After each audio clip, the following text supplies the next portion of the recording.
Hassan pour cette invitation. Et à l'occasion de cette journée internationale de la paix, je souhaite à tout le monde une année paisible. Nous en avons besoin. Nous vivons un malaise, surtout en Europe, on le sent. Freud parlait au début du XXe siècle d'un Unbehagen in der Kultur, un malaise dans la civilisation. Le malaise était dû au fait que l'individu ne pouvait pas harmoniser son rapport avec la société. Mais notre malaise d'aujourd'hui, il est d'ordre différent. Il est de notre nature. C'est qu'on a des identités qui s'entrechoquent et qui n'arrivent pas à construire ou bien à partager l'espace vital. On vit des replis. L'Europe, ces 10 dernières années, curieusement, il y a un discours qui met en accent les spécificités des valeurs européennes. Alors, pour protéger les valeurs européennes, on a recours à des herses géographiques. On se définit en termes de géographie. S'autodéfinir en termes de géographie traduit une certaine fragilité. On est dans un contexte de fragilité et de peur. La peur provient de l'ignorance, on s'ignore. Moi, je me rappelle, je me disais, en apprenant l'allemand, et sans doute le flamand c'est la même chose, en allemand, quand un Allemand me demande quelle heure est-il, il me dit wie spät ist es? Combien c'est tard? C'est tard. How late? Alors moi, je me disais que moi, je suis méditerranéen et j'avais une autre conception du temps. Moi, je serais tenté de dire combien c'est wie früh, pas wie spät, combien c'est tard, mais combien c'est tôt. Donc on ne partage pas le même espace, le même temps, et on n'a pas appris, on n'a pas développé des codes pour partager le temps et l'espace. Pourquoi? Parce qu'on a des cultures différentes qui s'entrechoquent et qui sont obligées de vivre ensemble. Donc ça requiert, ce sont des ruptures qu'il faudrait dépasser. Donc, l'émotion dominante dans notre contexte, c'est la peur. Vous savez que Moïse, l'écrivain juif de New York et français, il a écrit la géopolitique de l'émotion. Il a catégorisé les émotions. Par exemple, dans le monde arabe, l'émotion dominante, c'est l'humiliation. Mais en Europe et en Occident en général, aux États-Unis, l'émotion dominante maintenant, c'est la peur. Et la peur, bien sûr, la peur de l'autre, on a peur de l'autre parce qu'on l'ignore. Il y a le clash of ignorance.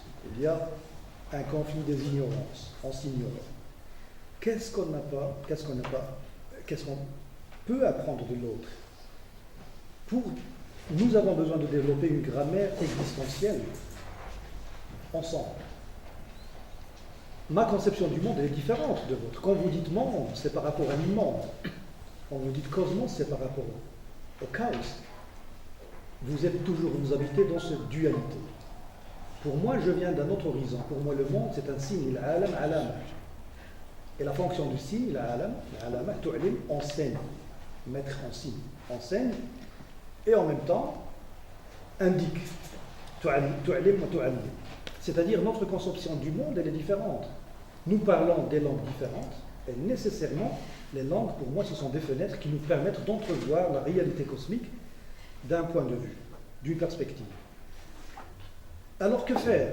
Ou bien on tombe dans la logique de clash of civilization, le conflit des civilisations, c'est-à-dire on est différent et par nécessité on doit s'entretuer, on doit passer notre temps à guerroyer, ou bien on change de logique, on est différent et on doit se compléter. L'autre me complète. L'autre, il m'est indispensable, il m'est nécessaire. Pourquoi? Celui qui prétend qu'il possède la vérité, il se trompe. Là, on ne fait que voyager vers la vérité. Et nous n'avons que des certitudes. Alors, comment transcender ces certitudes? C'est l'autre qui m'aide à transcender, à sortir de mes certitudes pour continuer le voyage, pour être sur le chemin, pour cheminer, acheminement vers la vérité. C'est un voyage. On ne fait que voyager. On ne fait que voyager. Et celui qui veut mettre un terme à ce voyage, il n'a qu'à prétendre qu'il est en possession de la vérité. Donc pour sortir de mes certitudes et continuer le voyage, j'ai besoin de l'autre. L'autre, il m'indique mes insuffisances, mes limites et mes lacunes. Nous avons tous besoin de l'un de l'autre, et notre interaction nous permettra, sans doute, d'élaborer une certaine grammaire d'existence qui nous serait commune. Ceci est indispensable. Nous venons, par exemple, il y a parmi nous des religieux. Le premier sens du mot religion, c'est religiare, c'est relier. Salat en arabe, c'est la communication.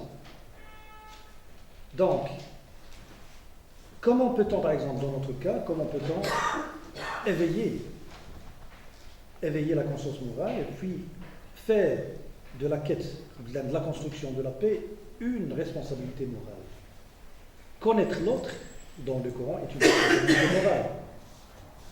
Nous vous avons créé, nous dit le Coran, c'est une injonction, nous vous avons créé pour que vous vous reconnaissiez. Donc, on a le devoir et l'obligation morale de chercher à connaître l'autre. Parce que l'autre, il m'aide à transcender mes limites. L'autre, il m'est indispensable. Dans toutes les langues, que ce soit les langues latines ou les langues, la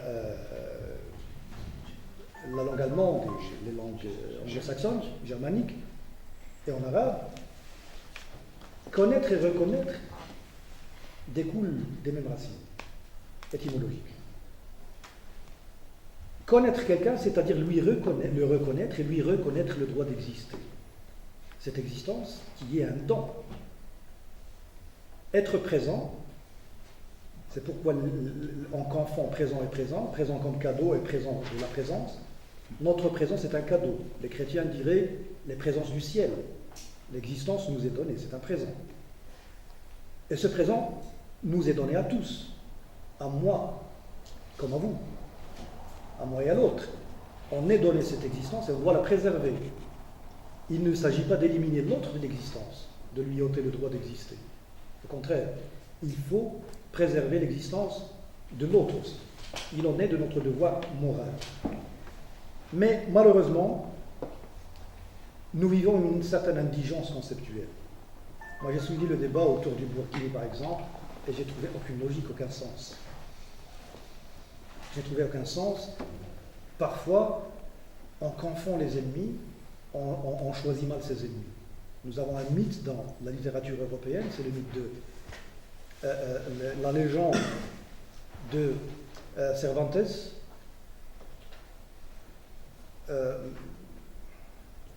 Don Quichotte qui ne savait pas choisir ses ennemis. Parfois on se trompe d'ennemis et on se trompe d'adversaires, ce qui fait qu'on est perdant d'avance, on perd notre bataille d'avance. Il y a parmi les musulmans qui vivent la religion en tant que fardeau, mais pas comme un levier qui les aiderait à s'élever spirituellement. Ceci est un fait. Et nous, de notre côté, nous devons travailler pour que la religion soit vécue comme un levier, et pas comme un fardeau. Moi, nous connaissons, à travers nos expériences ici, avec les jeunes, on connaissait des jeunes qui étaient bien à l'aise dans leur contexte social, sociologiquement parlant et psychologiquement parlant. Mais une fois qu'ils se sont reconvertis à la religion, ils ont hérité d'un malaise. Donc il est de notre devoir de réformer certains aspects, certains bien fondés de notre pensée. Mais ça ne suffit pas. Toute la société, on doit mutualiser nos efforts pour que toute la société s'implique dans le combat contre tous les phénomènes. Parce qu'un extrémisme, on ne peut pas combattre l'extrémisme religieux d'une certaine minorité insignifiante par un certain extrémisme politique. Ça serait comme si on voulait éteindre le feu en ayant recours au feu. Donc il me semble que nous faisons face à des défis ensemble. Et nous devons mutualiser les efforts pour relever ces défis ensemble. Celui qui pense qu'il pourrait présenter la solution tout seul, il se trompe. Donc, nous sommes dans l'obligation de chercher une grammaire existentielle tous ensemble, tout en préservant la diversité, et ne pas et donner un sens à la liberté. Pour moi, la liberté d'expression, par exemple, doit être revue. Une expression libérée, au summum de l'expression libérée peut être la folie. Parce que le fou, il s'exprime sans contrainte aucune. Il détruit le rapport entre signifiant et signifié. Il va vous dire un vers, mais dans son esprit, le vers signifie autre chose. Donc il est libéré du rapport entre le signifiant et le signifié.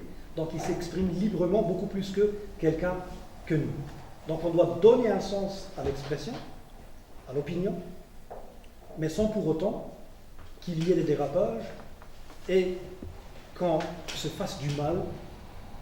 Parce que être pieux dans toutes les religions, la piété c'est quoi? La piété c'est une injonction, la piété c'est une peur,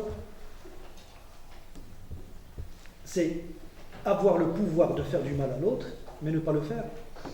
Parce qu'on qu'est-ce qu'on fait? On est sage et on essaie de, si vous voulez, de bloquer, de freiner ces passions, lorsque ces passions atteignent leur paroxysme. Donc il faudrait exercer certains freins pour bloquer nos passions et ne pas empiéter sur le droit de l'autre. Donc il faudrait travailler sur soi, mais une chose est sûre, pour construire la paix, il faudrait qu'on mutualise les efforts et qu'on ait comme vision la préservation d'un vivre ensemble de toute la société, indépendamment de nos différences. La diversité, elle est différente et je crois qu'on ne peut pas faire un pas en arrière. Il est indispensable de penser dans ces termes pour construire la paix. Il en va de notre devoir tous ensemble.